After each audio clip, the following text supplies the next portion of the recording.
It's something most of us take for granted every day. The water we use for drinking and bathing is relatively clean. But after tainted water controversies in places like Flint, Michigan, and Newark, New Jersey, the EPA declared war on lead pipes. And on Tuesday, the agency finalized a rule mandating all pipes made out of lead be replaced. And they set a 10-year deadline. President Biden announcing $2 billion in grants to help local governments make that happen, claiming half will go to communities that are most in need. It's about clean water.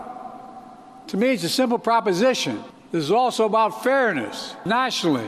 But critics say homeowners could end up footing the bill to replace pipes under their property. And it's also not clear which areas should receive the most funding, because the EPA initially miscalculated where the most lead pipes were located. Florida and Texas both came out surprisingly high, and we think that a lot of that was water utilities reported a lot of unknown service lines. EPA translated a certain percentage of those as being presumed to be lead. Full compliance with the new rule is expected to cost water utilities between $2 and $4 billion each year for the next decade. The president says it will help grow jobs and tax revenue while also making America more healthy. Providing what's good for our health and for our environment is also good for our economy, and it's good for jobs. The EPA says the new rule will prevent up to 900,000 infants from having low birth weight every year. At the White House, Jared Halpern, Fox News.